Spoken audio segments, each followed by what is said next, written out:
consider one of the most important punches and weapons to learn, which is the jab. And there's many reasons for that. One of the reasons is because the jab is the closest weapon to your opponent. So this hand here, it's the closest to your opponent. 2, it has the least distance to go. Number 3, it's also very fast.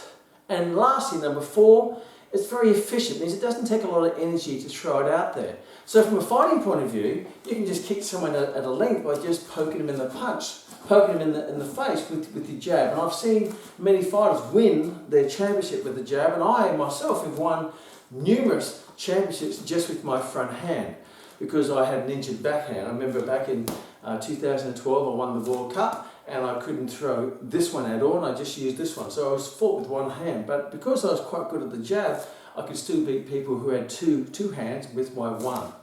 So let's go through the technical aspects of how to do the jab and do it properly, because if you know how to do it properly, you're going to enjoy it a lot more. So let's go back to our stance, what we taught you in the last session, which is that middle stance, where your feet are shoulder distance apart, body 45 degrees, shoulders, here, this hand's up to the glove, and this hand's nice and high in that position there. So that's your basically mid-range fight position. Now, when you throw punches, I want you to think like a turtle. A turtle will stick their head in their shell and protect their head.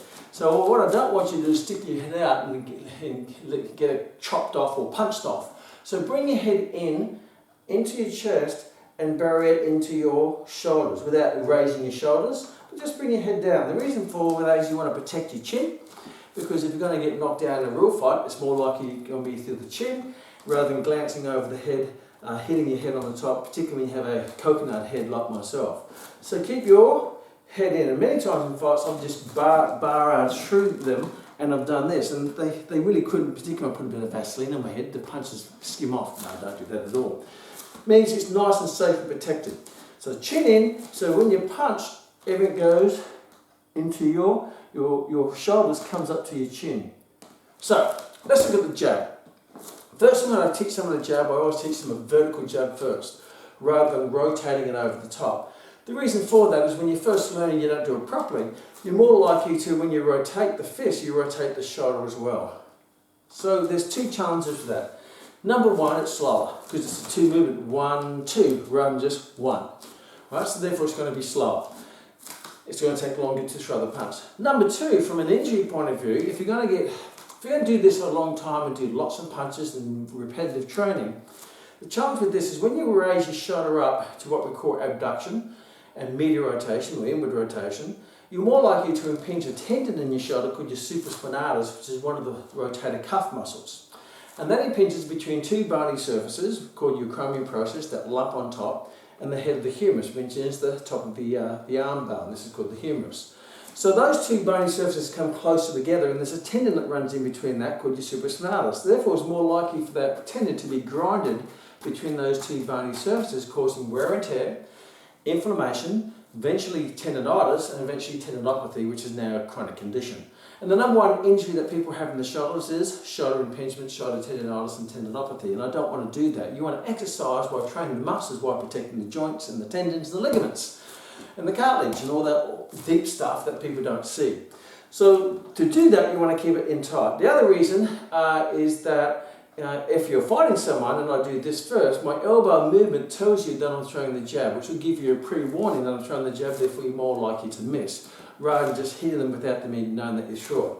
So I always start with the vertical punch, which means that your fist stays vertical, elbows stay in, elbows in, elbows in. We used to, nowadays, we put a frisbee in between my arm and my thoracic cage to make sure that when I punched, that I didn't bring my elbow out. That way someone couldn't attack my body. But it's also very efficient in fighting. It means you're going to be very efficient and fluent when you punch rather than like this. Okay, so let's go back to the jab. So from here, all I want you to do from there is I just want you to, don't lean at this stage, but just rotate your body. And see how my body's 45 degrees? All I do is rotate it, I keep the punch vertical, and then I bring it back here. Rotate it there and back. So begin to do the side on position. I'm going there and back. There and back. No lean yet. I don't want to lean. Right? I always try to keep your body as upright as possible. But if I rotate my body, if I stay in this position, I do that. Look how far my punch will go if I rotate. right? Just to rotate, versus here.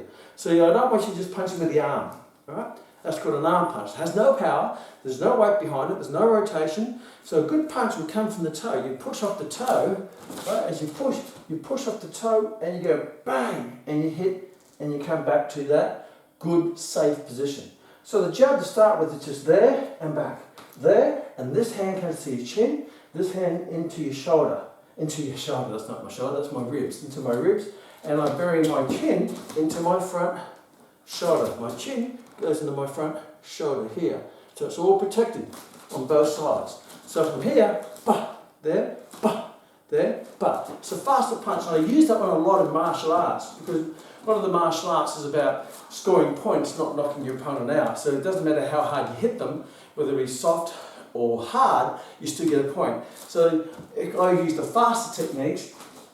From here, bang, I would just use that rather than load it up and try to knock them out. Now in boxing, it's full contact, so you load up. When I was doing kickboxing, full contact, you'd load it up. But for now, I just want you to just go from there, if I'm using the bag, I just get that position, right? And from there I'm out of range, as you can see, but if I rotate, boom, boom, boom, right? From this position, right? From this position, if I just throw the punch, I'm out of range with no rotation, but as soon as I rotate, boom, I hit. And it's vertical, so it's fast.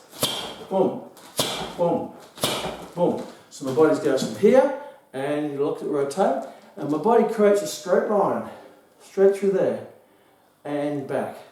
And it puts my body side on, so I've got less target for you to hit. I actually minimise my target and maximise my distance. Versus, so I have to make up that distance by stepping, which means I've got a bigger target for you to hit, and I have to step, which means you can see it coming because my punch is shorter. Once you've got that, then all you do from there is then you, as you throw the punch, rotate at the end. Boom.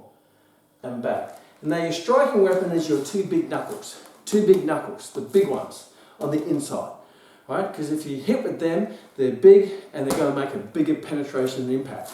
So from there, I will rotate the side. Once I've got that, once I don't compromise the elbow, watch my elbow. Elbow is exactly the same movement. And on this side, my elbow stays in, but now I'm rotating it like a screw, screws into them. And one of my favourite boxers talks about how so much when you hit, you're actually screwing into their body. So once you've got that, then you start to do the jab with the elbow. Boom. With the, so the elbow in with the rotation. Boom. It's still very efficient. And I've still got good distance still. So from here, I can't reach, but as soon as I rotate, boom, I hit. Boom. Boom. Boom. And it's fast. If you don't even have to think fast, you just think efficient. From here, there, boom, boom, boom. So that's basically the jab from the neutral, the middle range position. If I'm at a long range position, I'm going to throw it more from the side on. So it's not going to be as much powerful. So it may even be a bit lower. Right? And then from there, because my body's already side on, right, then there's not going to be any rotation. All I do is I just, bang, bring it straight up. So it's not going to be as powerful because there's no body rotation, but it's long range, score point, and I'm safe because I'm at a further distance. So if I'm more this range here, right, I'm more side on, as we covered before, my feet are going to be more in alignment, my body's more side on, there's less target, my gloves can be a bit lower because you can't reach my face. This hand can still be up. In point fighting, we may have it down here to protect against kicks. From boxing, we'll have it more up here, and we'll talk more about that. And then from here, right, I'm a bit more further away, but now I just, bang, I'm more side on. Boom. Right, just tap the nose. Get the point. Boom. Boom. I'm going this way, same again. I'm down here, I'm more side on. Boom. Boom. Boom. And here, more side on. Boom. Boom. Still a fast technique because I'm efficient. I come through the middle. Boom. I don't bring it out here. It's just through the middle. In that little, I call it a little corridor or hallway. Pretend you're in a hallway and you can't bring your elbows out because there's two walls there stopping you from raising your elbow no matter what. So the elbow has to be in, efficient. Boom, through here. Right? And you probably see Muhammad Ali, when he moves around, he's more side on, he's like, bah, bah, bah, bah. That type of thing. That's long range. If you're more close range, inside the body, your fist is going to be here. You can get more power here because you can get more rotation. But you're in a closer range where you're more likely to be hit. Tyson was brilliant there. A lot of people don't remember Mike Tyson being really good at jabbing, but he actually was a fantastic jabber for his height, because he's actually a short heavyweight. But he would just work his way in, and then he would just bang, smash the jab right through someone's guard, and you see him, boom, he knocked them back. Because you've got actually more power when you're in closer, because you've got more body rotation. Here there's less rotation, less power. Here virtually no rotation, but here there's a lot of rotation, because I can actually put my body behind it. So the jab when I'm in close is in here, I'm protected, elbows in, more front on, and then I just go boom, right, boom, boom, but I still finish in that side on position. Right here, boom, but because I've got more rotation, I've got more power in the punch. So they're jabs from long range. From here you may start with a vertical punch. That's how I tend to fight in my martial art tournaments, vertical punch long range. And then you may turn it if you want a bit more rotation. Mid-range here, start with vertical, then go rotation, and then you got close range here, and there's probably no real need to worry about the rotation because you're already in strike distance anyway, so just bang, straight through that way. So there's the jab from a technical point of view when you're referring to your body position, where you put your hands, and how you punch. And now in next session we'll link the jab and obviously the cross, when we do the cross, to a footwork. So see you in the next tutorial.